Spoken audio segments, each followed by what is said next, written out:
to another podcast from Jill Eckersley. And from Terry Eckersley. Welcome.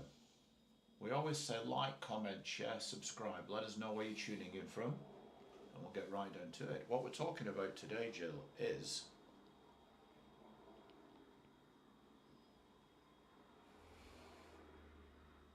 balancing work and life, work-life balance. Wow, there you go. In the 21st century, which is huge really, isn't it? It is really, yeah. Think about it. Yes. Think about our day to day. Yes. Think about our day to day and our day to day. Yes, and day to day and day Think to day. about weekends, think about bank holidays, think about these things, which we now don't use 2 days a week. We have Mondays and Tuesdays off. Yeah. And people start foaming at the mouth if they can't get you.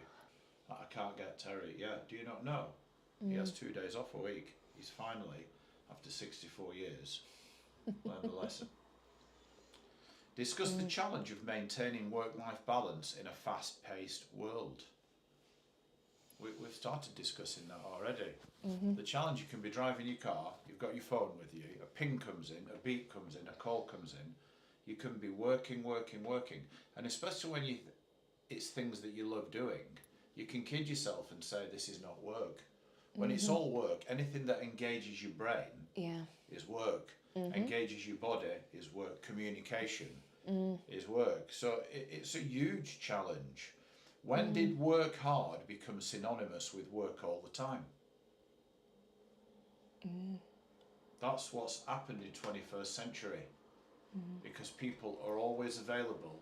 So like the 9 to 5, Monday to Friday, work hard with excellence, turn up early, leave late, do what you're asked to do within the time constraints, don't procrastinate, all these things. We don't have to work all the time. We can turn our phones off in the evening and have at least 2 days off a week. If you don't, you'll burn out, you won't burn on. Definition, work-life balance, the equilibrium between personal life and career commitments, ensuring neither is compromised for the other. That's good, isn't it? Yes. So we don't compromise our work for our rest, and we don't compromise our rest for our work. And if you do, things will become unstable. You become unbalanced. You'll have a chip on each shoulder, a work chip on one, and a rest chip on the other. Discuss its increasing importance as workplaces evolve and the consequences of neglecting it, such as burnout. That's what we've done. If you do neglect it, you'll burn out. Then you're not presenting the best version of yourself for work, or your marriage, or your personal life. You're just not. So they're the consequences, and something will give. You might get angry if you're getting burned out. And it might not be an anger issue. It could be, trace it back, you're doing too much pressure. Yeah. So we're Christians, so we don't, pressure is not our portion. We cast all our pressure, all our care on the Lord, because he cares for us. But then if you keep working at breakneck speed, which I've done in the past, you know, I could cast my care, I could not worry, I'd have the gift of faith, I'd be doing excellent, I'd be doing all this. But the one thing I wasn't doing was resting. So we're encouraging you in the 21st century, take some rest.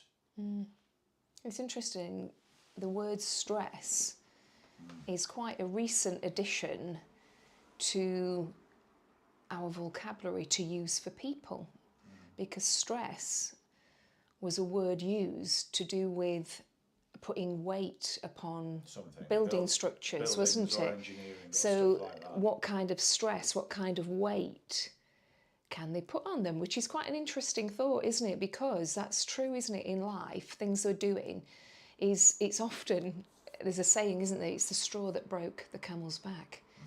It wasn't that did it, it was accumulation of things. The people have not rested, maybe a lack of sleep, and you know, not that I've been one of them, but you can think of perhaps a new parent who's trying to work, not get a lot of sleep, care for a baby, especially a first baby, everything's new. There's going to be points at that time where, you know, something's got to give, hasn't it? And we can't live how we did before. We have to change. So there's times in life, isn't there, where we perhaps have to adjust. In fact, we were just talking about that this afternoon with the ladies, our leading ladies, about that often each decade that comes, we have to reassess. Our bodies are not the same that they were 10 years ago, 20 years ago. Things that we might have got away with a lack of sleep and being able to work and do what we did the next day and catch up, becomes slightly more difficult. But it's not something that happens overnight. It's over a gradual time, isn't it? Yeah. So it's being aware of and listening to people around us as well, isn't it? Having good people. To our bodies and separating work, life, balance, and being very careful on it. Then you can be carefree once the boundaries are in place, because this is address issues like remote work, blurring boundaries. Anybody who's got a mobile phone and a smartphone, they're blurred already. And societal pressures to always be available. You know, like I said, I wasn't available Monday and Tuesday this week. Somebody wanted to get hold of me Monday, couldn't Tuesday, and they were like contacting somebody else. Oh, Terry, you know, I can't get him and whatever. And the other person said, well, you won't get Terry on a Monday and a Tuesday. And that person should have known, because I communicated it and spoke to them about it. And the thing is, again, work-life balance, communication is a huge thing. We communicate to people when we're available, when we're not. You know, we can make our rotas public. But it's a huge challenge. And I'm so thrilled and pleased that we've decided to do it from September last year, to take 2 days off, because we weren't working 7 days a week, sometimes 18 hours a day. And it's no good, your body will give, and it's true what Jill said, every decade, but as you get older every year, you know, you feel the pinch of getting older, so you need to rest more and manage your energy better and your time better. And all that really is expressed through, it's a choice, and then it's words, it's communicating that to yourself and to other people, and setting those pleasant boundaries around your life. Because the Lord is my cup and my portion, my lot is secure, the boundary lines for me have fallen in pleasant places, and you've got to constantly keep re-evaluating, reinforcing them. And I like a great quote: those who think they can do what they've always done are a fool. And they are, because we can't. Practical tips such as setting boundaries, we've just spoke about that, and you do that through communication and through turning things off and not going to certain places geographically. Yeah. Prioritising tasks, do what you need to do. Keep the main thing the main thing. I'm always keeping the main thing the main thing. I know what I'm doing according to the vision, what God's called me to do, and I'm overseeing and doing, and I stay focused on that and not getting caught up in the minutiae. Yeah. And people will always try and pull you in the minutiae, but I speak to you about it, don't I, Jill? Absolutely. And I speak to others about it. I don't need to know that. I don't want to know that unless it's got these implications. So that's constantly setting boundaries.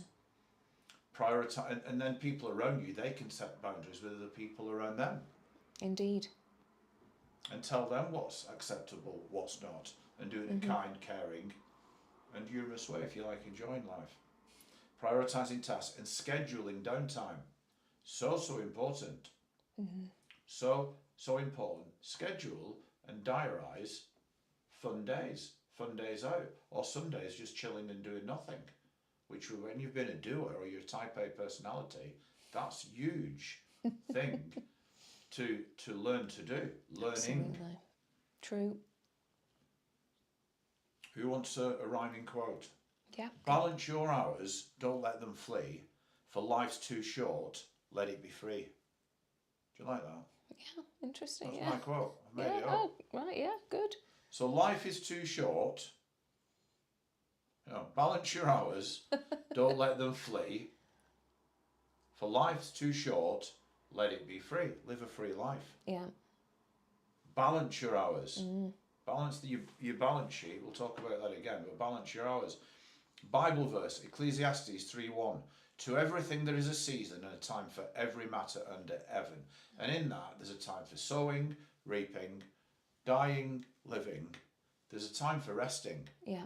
And there's a time for reaping. If you keep sowing all the time, Yeah. how can you reap if your hands are busy sowing? So we need to rest to reap. Absolutely. You know what I mean? Absolutely. Think yeah, about that. That's true. And that's the grace of God. Yeah. Rather than striving and, oh, God will bless the work of my hands, he will. But what about just the grace of God alone providing for you? Yes. And that's a big one to get used to. Yeah, Hebrew yeah. meaning zeman, meaning time, emphasizing the importance of proper time allocation. Allocating the right amount of time to things. Yeah. That was good what you did with the leading ladies. You went at 3 and you closed at 4, so you've got an hour. Yeah.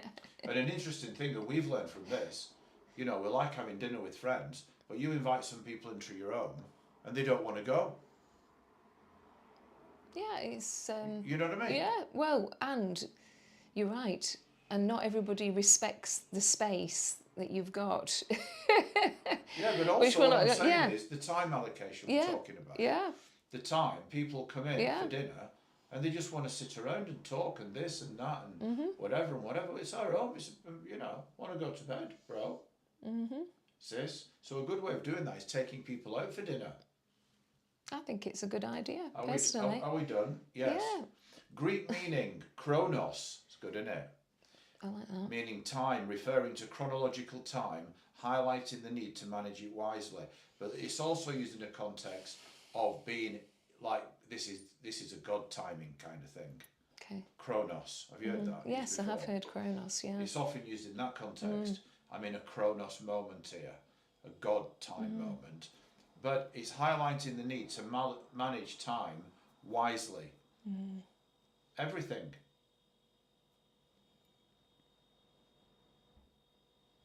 We're talking about work and life balance, especially in the 21st century. Questions, Jill? How do you differentiate between working effectively and just being busy? Let me just say something. I spoke to somebody today, and it's to do with finance and it's to do with expanding the food bank and stuff. And she went, "Oh, you've been, yeah, I've seen you've just uploaded a lot of stuff recently, you know." I said, "Yeah, that's because we hadn't been uploading to that page, but other social media pages." She went, "Oh, you've been very busy then." And what did I say, Jill? You said no. No. I've been fruitful. I've been fruitful and And effective. effective. She said, "I like that." So this here in my notes, how do you differentiate between working effectively and just being busy, Jill? You need to be fruitful and effective, don't you? How do you differentiate between those? Well, if it's not bearing fruit and it's not effective, then it might be good to stop doing it. That's good, or reevaluate it, look Yeah. at it. And that's how you Yeah. differentiate. Working effectively and just being busy. Yeah, effectively you'll bear fruit. You'll be changing lives, seeing lives change and grow, providing opportunities, making money. It's not a swear word. Seeing fruit, seeing accomplishment. Just being busy, you can be a busy fool. Absolutely. We know a lot of busy fools. Yeah. I refuse to be a busy fool. Do you, Joe? Yeah. Yeah, because you can get caught up, can't you? And just so focused in instead of thinking, well, actually, what is the point of me doing this? You know, and it's nice to have things that are just enjoyable. But if you've got too much month left at the end of your money, instead of money left at the end of your month, you know, and I do appreciate that can vary at times, perhaps there's some things we need to adjust. Yes, and I think we're talking here now specifically about working effectively or just being busy. It's like we made a quality decision, right, we're going to cut off, we're going to go through our email subscriptions. Yes. And how much time and busyness has that got rid of, Jill? Come on. Yeah. Big yeah. time. Yeah. So things you can just be doing, you know, oh, I'm checking my emails. Oh, I'm doing my social media. Well, are you promoting things and helping people? Or are you just scrolling? And with your emails, how much do you have to? I mean, I'm polite. I'll always thanks and noted, or I'll reply. Or some people, not a lot of people, some people don't reply to emails, but they've got that much email coming in and going out. But have a look at trimming that so you'll bear more fruit. What are some signs that your work-life balance is out of whack, Jill? Or anybody listening? I'll say You start taking some things home with you, don't you? And Yeah. you're not cutting off false responsibilities, I would say sometimes as well. It's good to care about what you do, but it's also good to know what your responsibilities are and where the boundaries lie on that, isn't it? Yeah, and I think speaking to that, it's good to use a structure. If you Yeah. can go up the structure or pass somebody up the structure, or if you can speak down the structure, Yes. and once you've done that, just let it go. Yeah. But also that your work-life balance have what? Headaches, migraines, Yeah. pains in your neck and shoulders, you know, body inflammations and stuff like that. So there's some signs. If you've got those, you could be burned out, and it's always good to reevaluate and tweak. Yeah, things sort of getting to you quickly, getting irritated. You know, sometimes things have come to an end of a season. It could be that you're in a place, in a workplace or whatever, that it's time to move on to new things. Maybe you're wanting something from that environment that it can't give you. Maybe you're ready for a new thing. Or do you need to just, you know, chill and realise, just do your job, you know, and leave whatever's, like you've just said, use the structure like that. I think that's important. Right, humour. I told my boss I needed a raise because 3 companies are after me. He asked which ones. I said the gas, electric and the water. That's good. I was being headhunted, but not by other people and ministries and charities and all that, which I am often headhunted. People want my help. But it was the gas board, electric and water, because I wasn't paying my bills. Nice Yes, joke. pay your bills. Closing thoughts. Achieving balance is an ongoing process. Encourage regular evaluations of work-life dynamics. And that's what I encourage. We do it regularly, but I encourage you to do it. God loves you. Jesus died for you, and he's got a plan for your life. And the plan is a healthy, good, fruitful work, life, balance. Be balanced. And there's a scripture where it says, be balanced and sober-minded, because the devil's prowling around looking out for you, who he can steal, kill and destroy. So if you're not sober and well balanced, you're on a slippery slope. So be sober, be well balanced, have an abundant life at work, and then have an abundant life in your private life, your family life, social life, financial life. God loves you. We love you. Stay blessed. Subscribe for some more exciting 21st century podcasts.